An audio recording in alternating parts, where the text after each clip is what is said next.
Olá, gente, tudo bem? Sejam bem-vindos a mais essa videoaula aqui do canal Caderno Digital de Saúde e Segurança do Trabalho.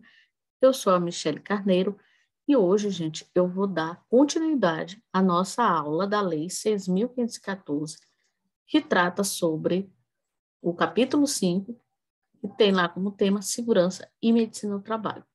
Bom, a gente vai dar continuidade aqui, eu vou só minimizar aqui, né? Lembrando que a aula anterior vai estar aí na descrição do vídeo, tá? Eu vou só minimizar aqui para mostrar melhor aqui na tela. Então, vamos lá. A gente vai falar agora da seção 3, né? Seção 3 e seção 4, né? Então, a seção 3, ela trata dos órgãos de segurança e medicina do trabalho, tá, gente? E esses órgãos, ele está relacionado ao... Deixa eu só... Ele está relacionado... A gente vai falar nesses artigos aqui, que trata sobre segurança e medicina do trabalho. O SESMIT, tá, gente? Ó. O SESMIT, né? Para quem não sabe, já sabe, descobrir o que é SESMIT, e a CIPA. Então, nesses artigos, a gente vai falar tanto do SESMIT como da CIPA, tá certo? Vamos lá, deixa eu apagar aqui. Então, o que ele diz no artigo 162? As empresas, de acordo com as normas a serem expedidas pelo Ministério do Trabalho, estarão obrigadas, ó, gente, obrigadas, tá? Eles não dão opção para empresas, a empresa vai ou não vai, não, elas são obrigadas a manter os serviços especializados de segurança e medicina do trabalho. Então, que serviço é esse que as empresas são obrigadas a manter? Qual é esse serviço relacionado à segurança e medicina do trabalho que as empresas são obrigadas a manter? Vamos lá, vamos falar sobre ele. Ó, é esse serviço aqui, gente, ó, o SESMIT, né? Então, anote aí, que é SESMIT, Serviço Especializado em Engenharia de Segurança e Medicina do Trabalho. Então, esse serviço aqui que as empresas são obrigadas a manter em seus estabelecimentos, tá? Mas tem alguns detalhes aí para saber se precisa ter SESMIT ou não a empresa. Nós vamos já ver esses detalhes. Primeiro, a gente vai saber quem compõe esse SESMIT, quais são os profissionais que podem fazer parte desse SESMIT. Vamos lá. Primeiro, o médico do trabalho, tá, gente? O médico do trabalho, o engenheiro do trabalho, tá? O médico do trabalho, o engenheiro de segurança do trabalho, o enfermeiro do trabalho, tá? O técnico de enfermagem do trabalho, tá, gente? E o técnico de segurança do trabalho. Somente esses profissionais, até então que eu estou gravando esse vídeo, podem fazer parte do SESMIT, mas nenhum outro profissional pode fazer parte, tá? Esses aqui, médico do trabalho, engenheiro de segurança do trabalho, enfermeiro do trabalho, eles precisam fazer a graduação deles normal. Por exemplo, o engenheiro faz 5 anos de engenharia, mas para ele participar do SESMIT, ele tem que fazer mais 2 anos de pós em segurança do trabalho, para ele ser um engenheiro de segurança do trabalho, assim como o médico do trabalho, o enfermeiro do trabalho. Faz a graduação e faz pós em segurança do trabalho. O técnico de enfermagem do trabalho, ele também faz o técnico dele, o técnico de enfermagem, certo? E depois ele faz um pós-técnico de 6 meses a 1 ano em enfermagem do trabalho. Então, ele é técnico de enfermagem do trabalho. O único profissional que não precisa fazer nenhuma pós é o técnico de segurança do trabalho, pois o curso já trata sobre o assunto, tá certo? Mas todos os outros profissionais precisam fazer o seu curso de graduação e seu curso técnico e depois fazer a sua pós, tá certo? Então, somente esses profissionais podem fazer parte do SESMIT. Então, agora nós vamos ver quando é que se torna necessário as empresas ter esse serviço de segurança e medicina do trabalho, né? Tem alguns fatores que devem ser seguidos para saber se precisa ter ou não, e se tem, quantos profissionais precisam ter, quais profissionais precisam ter, tá certo? Vou só apagar aqui para a gente dar continuidade.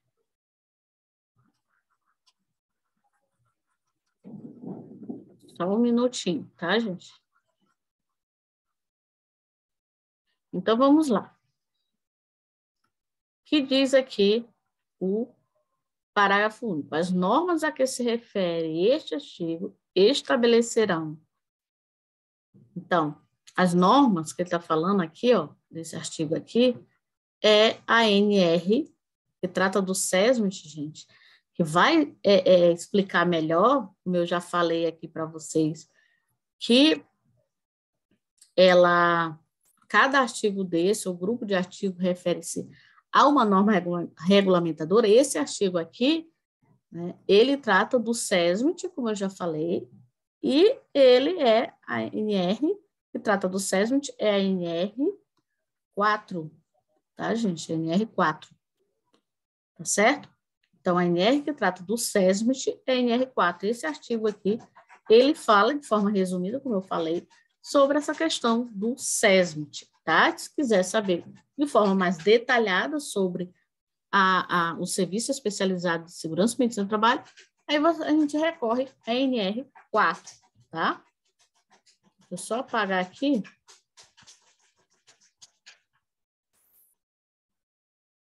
Vou apagar aqui para a gente continuar. Vamos lá. Deixa eu tomar uma água aqui, rapidão. Então, vamos lá.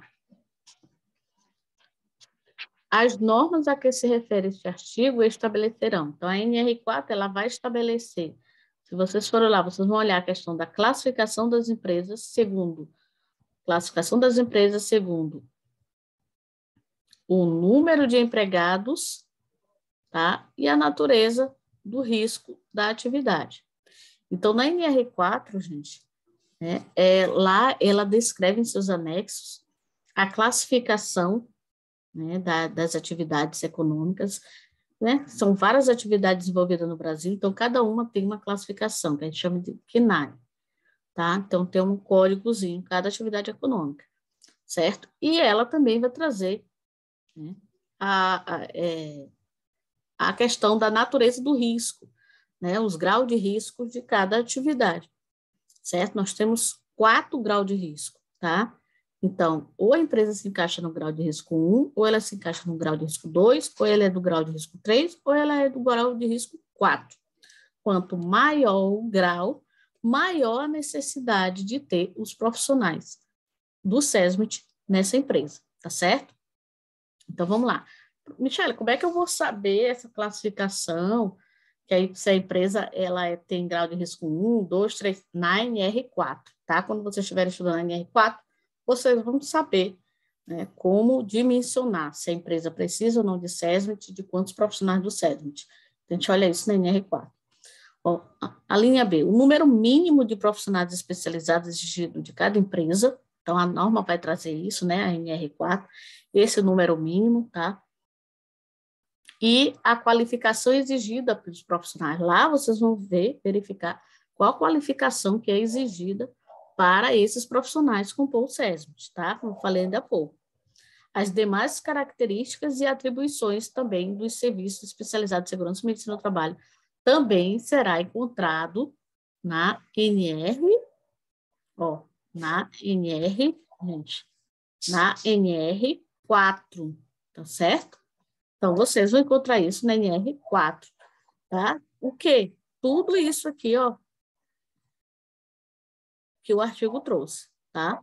Então, vai trazer a classificação das empresas, trazer o quantitativo de empregados, certo? E relacionado à natureza do risco das atividades. Vai trazer também qual a qualificação que é exigida para os profissionais que compõem o SESMIT, tá bom? E outras atribuições do serviço especializado, atribuições dos profissionais que compõem o SESMIT, tá? Então, é saber quais são as atribuições dos profissionais do SESMIT vai se encontrar na NR4, tá certo? Só dar um...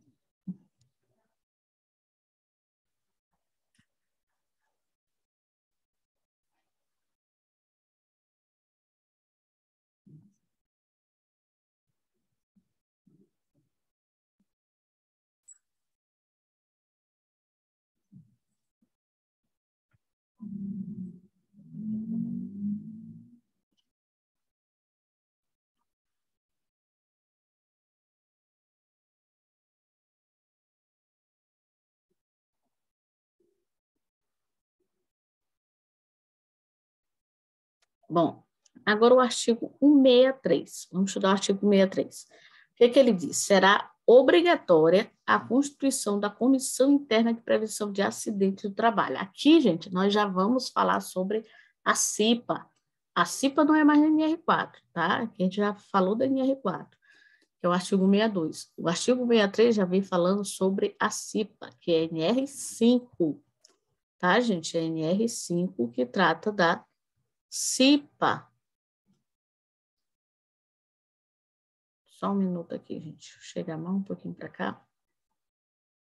Ó. Tá? Da CIPA. Eu acabei errando bem aqui. Eu vou até apagar. Que acabou vindo para cá na hora que eu estava falando do SESMIT. Tá? Então, isso aqui não se refere ao SESMIT, tá, gente? Vai desculpando aí, eu não vou editar o vídeo, porque eu prefiro fazer a aula aqui assim mesmo, mostrando para vocês, tá? Então, essas informações aqui, tá? Vou falar aqui de novo. São essas informações aqui, né, que vocês vão encontrar na NR4, tá, gente? São essas informações, tá? Na NR4, lá que vai ter a classificação das empresas, número de empregados, natureza do risco, tá certo? Vamos lá. O artigo 63, ele já vem falar da CIPA. A CIPA, gente, ela é... Ah, é porque tá vindo direto para cá. Eu vou apagar aqui. Peraí. Não é nem que eu falei errado, porque quando a gente clica para baixo, ele vem para cá. Ainda estou apanhando um pouquinho aqui nesse sistema. Mas vai dar certo. Vamos lá. A CIPA é a NR5, tá, gente? A CIPA é a NR5. Tá? Ó, CIPA. Comissão Interna de Prevenção de Acidentes, tá? NR5.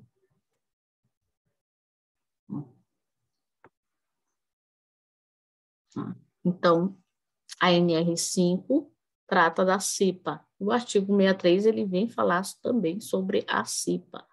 Então, ele diz o quê? Que será obrigatória. Olha a palavra obrigatória aí de novo, gente, ó. Será obrigatória a constituição da Comissão Interna de Prevenção de Acidente de Trabalho, em conformidade com as instruções expedidas pelo Ministério do Trabalho, nos estabelecimentos ou locais de obra nelas especificadas. Parágrafo único. O Ministério do Trabalho regulamentará as atribuições, composição e o funcionamento da CIPA. E ela vai trazer essa atribuição, composição e funcionamento da CIPA, gente, ela vai trazer na NR5, tá? Esse artigo está falando isso aqui, nesse parágrafo único, que a NR5 é que vai trazer as atribuições, a composição e o funcionamento da CIPA, certo? O artigo 64 ainda trata sobre CIPA. Ele diz que cada CIPA será composta por representantes da empresa e representantes dos empregados, tá? Então, representantes da empresa e representantes dos empregados. Então, gente, para formar uma CIPA, ela é diferente do SESMIT. O SESMIT são profissionais especializados em segurança e medicina do trabalho, certo? São profissionais que estudam, passam um bom tempo estudando sobre segurança e medicina do trabalho. A CIPA já é formada por qualquer funcionário na empresa, desde que seja empregado da empresa, certo? Então, o que acontece? Como é que se forma a CIPA? A CIPA ela é formada por uma parte representa o empregador e a outra parte representa os empregados, certo? Juntos, eles formam a CIPA da empresa, certo? Mas um grupo representa o empregador e o outro grupo representa os empregados. Juntos, eles formam a CIPA da empresa, tá certo? Vamos lá.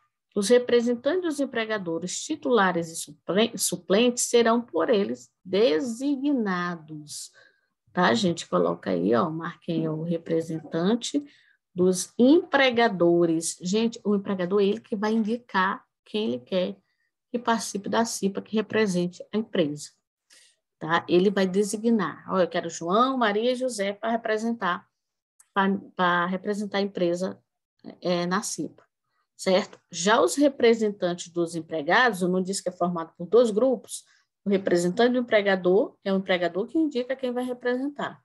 Já o representante dos empregados, não. Eles passam por processo eleitoral, tá? Eles passam por processo eleitoral, eles são eleitos, tá? Então, há um processo eleitoral e aí aqueles mais votados serão quem? Os representantes dos empregados, tá, gente? E qualquer empregado pode participar da CIPA, pode participar das eleições, tá? Qualquer empregado pode se inscrever na CIPA, tá certo? Vamos lá, o mandato dos membros eleitos da CIPA terá duração de 1 ano, tá, gente? O mandato terá duração de 1 ano. Tá? O mandato dos membros eleitos da CIPA terá duração de 1 ano. Então, houve lá, formou-se a CIPA na empresa, né? Aqueles que forem eleitos, eles terão um mandato de 1 ano, permitida uma reeleição. Então, como é que ocorre aqui? Peraí. Permitida uma reeleição, tá? Vou até botar aqui, ó, marcar a palavra uma reeleição, tá? Então, eles são eleitos, aí eles têm um mandato de 1 ano e é permitida mais uma reeleição. Eles podem se inscrever no outro ano de novo. Aí, no outro ano, eles não podem, eles ficam 1 ano de intervalo, não podem se inscrever, só podem se inscrever no próximo. Por exemplo, em 2022, ele foi lá, se inscreveu e, ó, deu certo. Ele é um candidato eleito da CIPA. Então, ele vai passar 1 ano do seu mandato, aí no próximo ano ele pode se inscrever de novo? Pode. Ele pode se candidatar de novo? Pode, certo? E no próximo ele não pode, ele vai dar um intervalo de 1 ano e só no outro que ele pode se inscrever novamente, tá certo? Então, o mandato dos membros eleitos da CIPA terá duração de 1 ano, então eles terão 1 ano de mandato, né? E essa pessoa que foi eleita, ela terá direito a mais uma reeleição, tá? Então, vamos lá. O disposto no parágrafo anterior não se aplicará ao membro suplente que, durante o seu mandato, tenha participado de menos da metade do número de reuniões da CIPA. Isso aí vai ser explicado um pouquinho melhor lá na NR5. Então, vamos lá. Outra coisa que eu quero falar desse artigo aqui para vocês. O empregador designará anualmente, dentro dos seus representantes, o presidente da CIPA. Certo? Então, o empregador, gente, ele não é ele que indica os seus representantes? Então, ele vai lá e vai indicar quem vai ser o presidente da CIPA, tá? E os empregados elegerão, tá? Dentre eles, o vice-presidente, certo? Então, o empregador, ele indica o presidente e os empregados, ele passa por aquele processo eleitoral, que é da onde vai sair o vice-presidente, porque o presidente já tem o empregador que indica, tá? O presidente não é aquele que ganha em primeiro lugar, não, tá? O presidente, ele é por parte do empregador. Não se preocupe, se vocês estão vendo esse assunto pela primeira vez, não se preocupe, vocês vão entender melhor quando estiver estudando a NR5, tá? Vamos lá. O artigo 65, os titulares da representação dos empregados da CIPA não poderão sofrer despedida arbitrária. Olha aqui, gente, ó. O que ele está dizendo aqui? Que os representantes dos empregados, que são aqueles que são eleitos, eles não podem ser demitidos de forma arbitrária, sem justa causa, tá? Então, tem aquela questão da estabilidade. Então, o cipeiro que é eleito, ele tem essa estabilidade. Só que, desde que ele não chegue a praticar algo de motivo disciplinar, técnico, econômico ou financeiro, porque aí ele será demitido por justa causa, tá? Então, a estabilidade, ela tem um limite, certo? Então, se a demissão não se fundar por motivo disciplinar, técnico, econômico ou financeiro, ele não pode ser demitido, tá? Mas se tiver relação com um desses motivos aqui, aí ele sim, pode ser demitido, participa, tá? Essa questão de estabilidade, tudo a gente vai falar também da NR5, tá? Bom, aqui, gente, já vem a seção 4, que eu vou deixar... Não, eu vou falar logo porque ela é pequena. Ela trata sobre o equipamento de proteção individual. Aqui já é NR6, tá, gente? NR6. Anota aí do lado, tá? NR6. Então, o que ela fala aqui? O artigo 66 e o 67 trata da NR6. Ele diz, a empresa é obrigada, olha a palavra obrigada aí de novo, gente, ó. A empresa é obrigada a fornecer aos seus empregados gratuitamente, ela não pode cobrar um ônus ao empregado quando ela entrega um EPI, ela é obrigada a fornecer e ainda gratuitamente o equipamento de proteção individual adequado ao risco e em perfeito estado de conservação e funcionamento. Então, ela é obrigada a fornecer o EPI à empresa, ao funcionário, gratuitamente, ela não pode cobrar por esse EPI, e, além de ela fornecer o EPI, tem que ser adequado ao risco e em perfeito estado de conservação e funcionamento, tá? E quando é que ela fornece? Ela tem que fornecer esse EPI? Quando? Sempre que as medidas de ordem geral, né, que são algumas medidas também para prevenir acidentes, tá? Elas não oferecerem completa proteção contra riscos de acidente e danos à saúde dos empregados. Então, primeiro pensa-se nessas medidas de ordem geral, medidas de proteção coletiva. Se essas medidas não derem certo, o empregador, a empresa, ela tem que fornecer o equipamento de proteção individual. Ela é obrigada a fornecer o EPI para os empregados, tá? Em perfeito estado de conservação e funcionamento e também adequado ao risco, tá? Vocês vão entender isso melhor quando estiver estudando em R6. Outra, artigo 167, o equipamento de proteção só poderá ser posto à venda ou utilizado se ele tiver o quê? Se ele tiver o certificado de aprovação no Ministério do Trabalho. Então, o EPI ele só pode ser posto à venda ou utilizado se ele tiver o CA, que a gente chama de certificado de aprovação. É um códigozinho que o EPI ele recebe porque ele passou por laboratórios credenciados ao Ministério do Trabalho.